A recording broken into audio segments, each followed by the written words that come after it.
Charlotte Mason, Volume 3, Chapter 20, Suggestions Towards a Curriculum for Children Under 14. Part 1. Summary of preceding chapters. I have left the consideration of a curriculum, which is practically the subject of this volume, till the final chapters, because a curriculum is not an independent product, but is linked to much else by chains of cause and consequence. The fundamental principles of docility and authority have been considered in the first place because they are fundamental, but for that very reason they should be present but not in evidence. We do not expose the foundations of our house. Not only so, but these principles must be conditioned by respect for the personality of children, and in order to give children room for free development on the lines proper to them, it is well that parents and teachers should adopt an attitude of masterly inactivity. Having considered the relations of teachers and taught, I have touched upon those between education and current thought.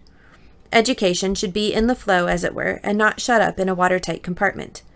Perhaps reverence for personality as such, a sense of the solidarity of the race, and a profound consciousness of evolutionary progress are among the elements of current thought which should help us towards an educational ideal. In considering the training of children under the convenient divisions of physical, mental, moral, and religious, I have not thought it necessary to give counsels upon matters of common knowledge and general acceptance, but have dwelt upon aspects of training under each heading which are rather likely to be overlooked. Under the phrase, education is a life, I have tried to show how necessary it is to sustain the intellectual life upon ideas, and, as a corollary, that a schoolbook should be a medium for ideas, and not merely a receptacle for facts. That normal children have a natural desire for and a right of admission to all knowledge appears to me to be covered by the phrase, education is the science of relations. These considerations clear the ground for the consideration of a curriculum, which occupies the remaining chapters. These are, in fact, a summary of what has gone before, and therefore I beg the reader's patience with such repetitions as seem to me necessary in bringing the argument to a point. Some preliminary considerations. As the following suggestions have been worked out in connection with the Parents' National Educational Union, it may perhaps be desirable to repeat here that the first effort of this society, continued through 10 years of its existence, was to impress upon its members the definition of education contained in our motto, "Education is an atmosphere, a discipline, a life." By this we mean that parents and teachers should know how to make sensible use of a child's circumstances, atmosphere, should train him in habits of good living, discipline, and should nourish his mind with ideas, the food of the intellectual life. These three we believe to be the only instruments of which we may make lawful use in bringing up children. An easier way may be found by trading on their sensibilities, emotions, desires, passions, but the result must be disastrous. And for this reason, that habits, ideas, and circumstances are external, and we may help each other to get the best that is to be had of them. We may not, however, meddle directly with the personality of child or man. We may not work upon his vanity, his fears, his love, his emulation, or anything that goes to make him a person. Most thinking people are in earnest about the bringing up of children, but we are in danger of taking too much upon us and of not recognizing the limitations which confine us to the outworks of personality. A definite aim. The Parents' Union, having devoted, as I have said, 10 years of its existence to learning how to use the three instruments of education, circumstances, habits, and ideas, took a new departure some few years ago and asked what should be the end in view as the result of a wise use of due means. What is education? The answer we accept is that education is the science of relations. We do not use this phrase in the Herbartian sense that things or thoughts are related to each other and that teachers must be careful to pack the right things in together, so that having got into the pupil's brain, each may fasten on its kind and together make a strong click or a perception mass. What concerns us personally is the fact that we have relations with what there is in the present and with what there has been in the past, with what is above us and about us, and that fullness of living and serviceableness depend for each of us upon how far we apprehend these relationships and how many of them we lay hold of. Every child is heir to an enormous patrimony. The question is, what are the formalities necessary to put him in possession of that which is his? Education objective, not subjective. The point of view is shifted. It is no longer subjective as regards the child, but objective. We do not talk about developing his faculties, training his moral nature, guiding his religious feelings, educating him with a view to his social standing or his future calling. We take the child as we find him, a person with many healthy affinities and embryonic attachments, and we try to give him a chance to make the largest possible number of these attachments valid. An infant comes into the world with 1,000 feelers, which he at once begins to fix with great energy, and out of everything about him he gets that calm delight which, if I err not, surely must belong to those first-born affinities that fit our new existence to existing things, and in our dawn of being constitute the bond of union between life and joy. From the Prelude. He gets also, when left to himself, that real knowledge about each thing he comes across, which establishes his relations with that thing. Later we step in to educate him. In proportion to the range of living relationships we put in his way, will he have wide and vital interests and joy in living. His life will be dutiful and serviceable if he is made aware of the laws which rule each relationship. He will learn the laws of work and the joys of work as he perceives that no relation with persons or with things can be kept up without effort. Our part is to remove obstructions, to give stimulus and guidance to the child who is trying to get into touch with the universe of things and thoughts. Our error is to suppose that we must act as his showman to the universe, and that there is no community between child and universe except such as we choose to set up. Interests. Have we many keen interests soliciting us outside of our necessary work? If we have, we should not be enslaved by vapid joys. Interests are not to be taken up on the spur of the moment. They spring out of the affinities which we have found and laid hold of. And the object of education is, I take it, to give children the use of as much of the world as may be. Influenced by such considerations as these, the phrase education as the science of relations gives us the advantage of a definite aim in our work. Educational unrest. We have been made familiar with the phrase educational unrest, and we all feel its fitness.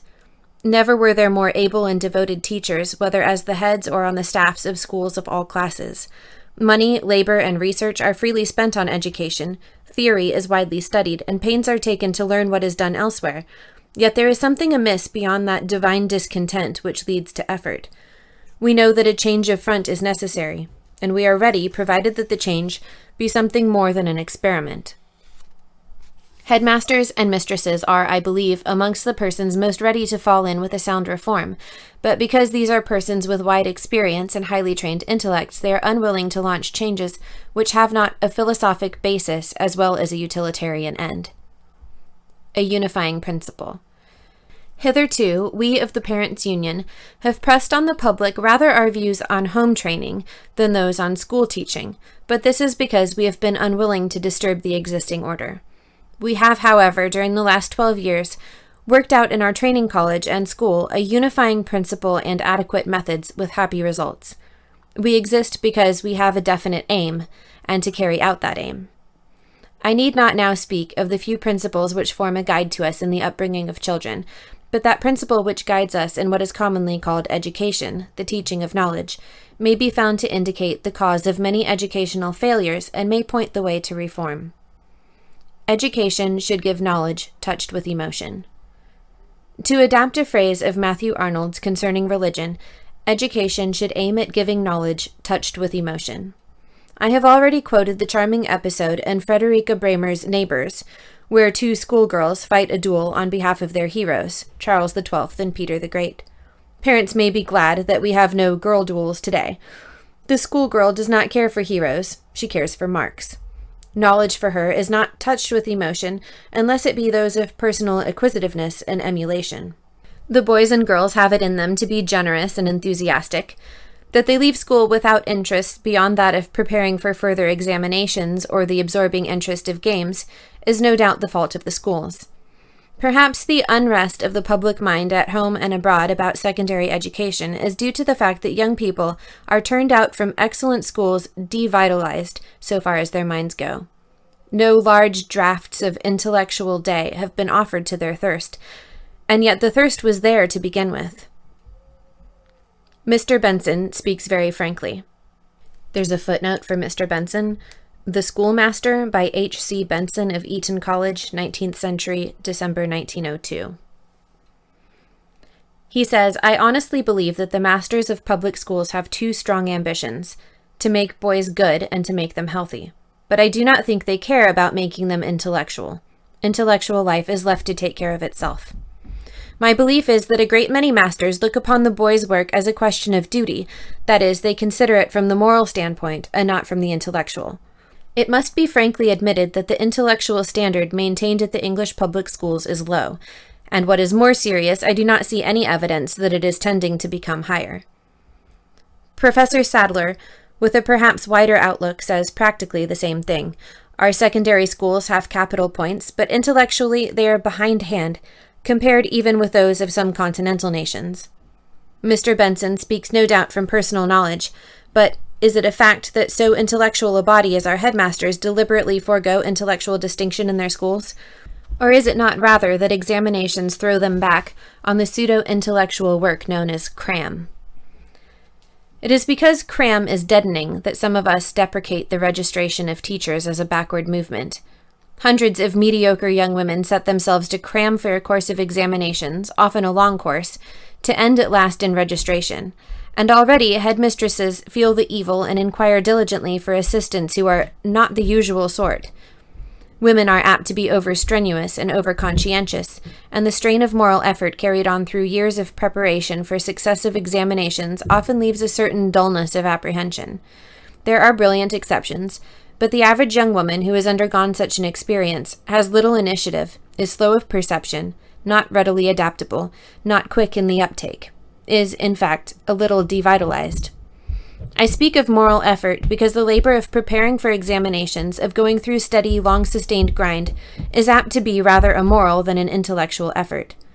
With young men it is otherwise. They are commonly less strenuous, less absorbed, and therefore perhaps more receptive to the ideas that beset the way of their studies.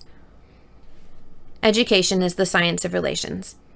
The idea that vivifies teaching in the Parents' Union is that education is the science of relations, by which phrase we mean that children come into the world with the natural appetency, to use Coleridge's word, for, and affinity with, all the material of knowledge. For interest in the heroic past and in the age of myths, for a desire to know about everything that moves and lives, about strange places and strange peoples, for a wish to handle material and to make, a desire to run and ride and row and do whatever the law of gravitation permits. Therefore, we do not feel it is lawful in the early days of a child's life to select certain subjects for his education to the exclusion of others, to say he shall not learn Latin, for example, or shall not learn science, but we endeavor that he shall have relations of pleasure and intimacy established with as many as possible of the interests proper to him, not learning a slight or incomplete smattering about this or that subject, but plunging into vital knowledge with a great field before him, which in all his life he will not be able to explore.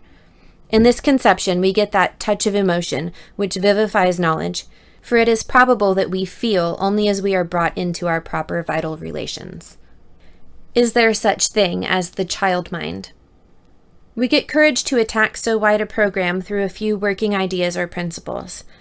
One of these is, there is no such thing as the child mind. We believe that the ignorance of children is illimitable, but that, on the other hand, their intelligence is hardly to be reckoned with by our slower wits. In practical working, we find this idea a great power. The teachers do not talk down to the children. They are careful not to explain every word that is used, or to ascertain if children understand every detail. As a girl of 12 or so, the writer browsed a good deal on Cooper's poems and somehow took an interest in Mrs. Montague's feather hangings. Only the other day did the ball to fit that socket arrive in the shape of an article in the Quarterly on the Queen of the Bluestockings.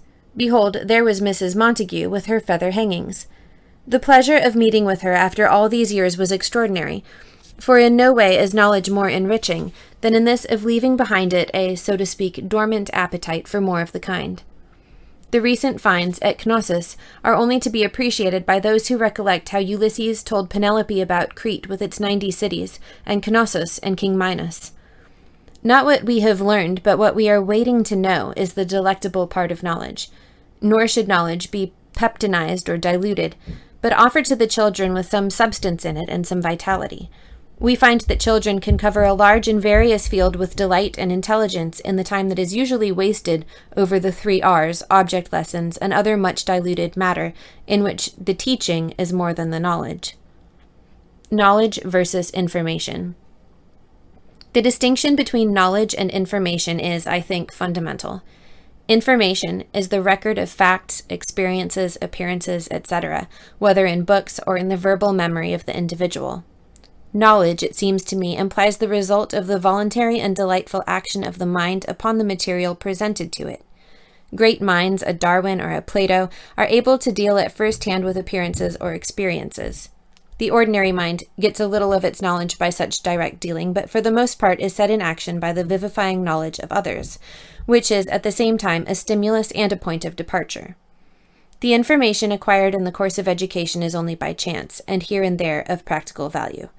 Knowledge, on the other hand, that is, the product of the vital action of the mind on the material presented to it, is power, and it implies an increase of intellectual aptitude in new directions, and an always new point of departure.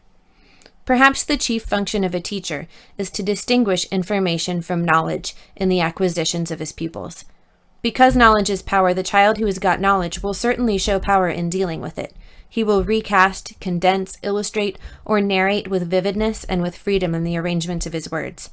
The child who has got only information will write and speak in the stereotyped phrases of his textbook, or will mangle in his notes the words of his teacher. Children have a natural craving for knowledge. It is the easier for us to deal in this direct fashion with knowledge because we are not embarrassed by the necessity of cultivating faculties. For working purposes, the so-called faculties are sufficiently described as mind, and the normal mind is, we find, as able to deal with knowledge as are the normal digestive organs with food. Our concern is to give a child such knowledge as shall open up for him as large a share as may be of the world he lives in for his use and enjoyment. As there are gymnastics for the body, so for the mind there are certain subjects whose use is chiefly disciplinary, and of these we avail ourselves. Again, as our various organs labor without our consciousness in the assimilation of food, so judgment, imagination, and whatnot deal of their own accord with knowledge, that it may be incorporated, which is not the same thing as remembered. A further analogy, as the digestive organs are incited by appetite, so children come into the world with a few inherent desires, some with more, some less, to incite them to their proper activities. These are, roughly speaking, the desire for power, for praise, for wealth, for distinction, for society, and for knowledge. It seems to me that education which appeals to the desire for wealth, marks, prizes, scholarships, or the like, or to the desire of excelling, as in the taking of places, etc., or to any other of the natural desires except that for knowledge, destroys the balance of character. And what is even more fatal, destroys by inanition that desire for and delight in knowledge which is meant for our joy and enrichment through the whole of life. A desire for knowledge, says Dr. Johnson, is the natural feeling of mankind, and every human being whose mind is not debauched will be willing to give all that he has to get knowledge. Is it possible that what has been called mark hunger is a debauchery of the mind? The undebauched mind takes knowledge with avidity, and we find their studies are so interesting to children that they need no other stimulus.